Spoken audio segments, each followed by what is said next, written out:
जय हिंद दोस्तों, स्वागत है आप सभी का एक बार फिर से हमारे YouTube चैनल दी कॉपी पेन में। तो हम लोग विजयनगर और बहमनी राज्यों के जितने भी महत्वपूर्ण बिंदु थे उनकी चर्चा कर ली थी। तो आज के इस टॉपिक में हम जौनपुर की बात करेंगे, जो स्वतंत्र प्रांतीय राज्य उस समय हो गया था। ठीक, और ऐसे जौनपुर की तरह ही कई सारे राज्य हैं, तो एक एक करके हम उनकी बात करेंगे और वीडियो को अंत तक ज़रूर देखना। ठीक, आप सब लोग। तो चलिए पहले पॉइंट से शुरुआत करते हैं। तो हमारा टॉपिक है स्वतंत्र प्रांतीय राज्य, और उसमें भी पहला जो है वो है जौनपुर। तो हम लोग जौनपुर से रिलेटेड जो भी इम्पोर्टेंट पॉइंट्स हैं उनकी चर्चा करेंगे। तो जौनपुर की जो स्थापना है वो फिरोज शाह तुगलक ने अपने भाई जूना खां या मोहम्मद बिन तुगलक की स्मृति में किया था। ठीक, तो पॉइंट्स इंपॉर्टेंट है, यहाँ से निकल के आता है कि जौनपुर की जो स्थापना है वो किसने की थी। तो जौनपुर की जो स्थापना है वो फिरोज शाह तुगलक ने की थी। ठीक, और उसका भाई था जूना खां, और या फिर जिसे आप लोग मोहम्मद बिन तुगलक के नाम से जानते हैं। तो उसकी याद में इस शहर की स्थापना की थी, जिसका नाम जौनपुर रखा। और जौनपुर में स्वतंत्र सरकी राजवंश की स्थापना मलिक सरवर या ख्वाजा जहां ने की थी। अगले पॉइंट की बात करें तो ख्वाजा जहान को मलिक उस सर्क मतलब पूर्व का स्वामी की उपाधि 1394 में फिरोज शाह तुगलक के पुत्र सुल्तान महमूद ने दी थी। तो भाई इनको उपाधि भी मिली थी। अब यहाँ पे जौनपुर के कुछ प्रमुख शासक थे, उनको भी देख लेते हैं। तो जौनपुर के अन्य शासकों में मुबारक शाह का नाम आता है, शमसुद्दीन इब्राहिम शाह का नाम आता है, महमूद शाह का नाम आता है, एवं अंतिम शासक हुसैन शाह का नाम आता है। ठीक, तो शासकों की ये तो बात हो चुकी है। अब लगभग जब 75 वर्ष तक स्वतंत्र रहने के बाद जौनपुर पर बहलोल लोदी ने कब्जा कर लिया। ठीक, 75 वर्ष तक क्या जौनपुर जो था वो भाई स्वतंत्र था, और उसके बाद 75 वर्षों के उपरांत क्या था कि जौनपुर पर बहलोल लोदी ने कब्जा कर लिया।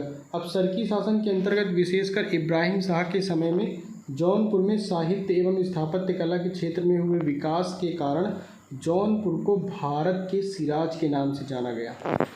ठीक, ये इम्पॉर्टेंट यहाँ से आप पढ़ सकते हैं कि भारत के सिराज के नाम से किसको जाना गया, जौनपुर को। क्यों? क्योंकि साहित्य में स्थापत्य कला के क्षेत्र में काफ़ी विकास हुआ था। और ये भी पॉइंट इम्पॉर्टेंट है कि अटाला देवी की मस्जिद का निर्माण 1408 ईस्वी में सरके सुल्तान इब्राहिम शाह ने किया था। तो अटाला देवी की मस्जिद का निर्माण किसने किया था? इब्राहिम शाह के द्वारा किया गया था। और अटाला देवी मस्जिद का निर्माण कन्नौज के राजा विजय चंद्र द्वारा निर्मित अटाला देवी के मंदिर को तोड़कर किया गया था। भाई देखिए, ये भी बात है कि पहले वहाँ पर एक मंदिर हुआ करता था और उसको तोड़कर, और वो जो मंदिर था अटाला देवी का मंदिर, उसको विजय चंद्र द्वारा निर्मित कराया गया था। और उस मंदिर को तोड़कर इन्होंने क्या किया, उस पर अटाला देवी मस्जिद का निर्माण करवाया। इसके बाद नेक्स्ट पॉइंट की बात करें तो जामा मस्जिद का जो निर्माण है वो 1470 में हुसैन शाह सरकी के द्वारा किया गया था।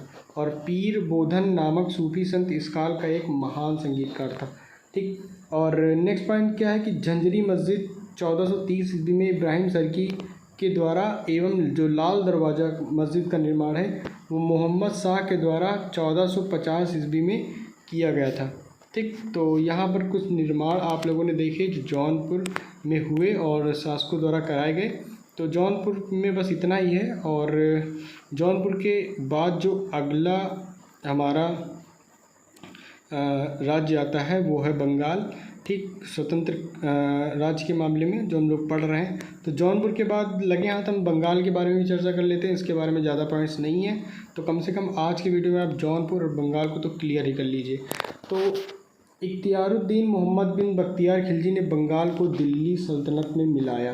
ठीक, तो बंगाल को दिल्ली सल्तनत में किसने मिलाया? बख्तियार खिलजी ने।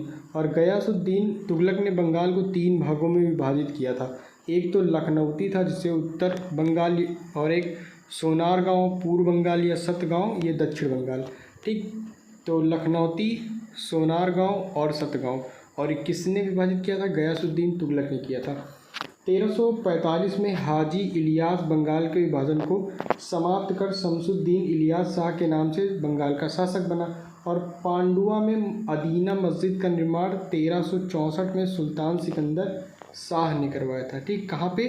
पांडुआ में अदीना मस्जिद का निर्माण जो है वो 1364 ईस्वी में सुल्तान सिकंदर शाह ने करवाया था।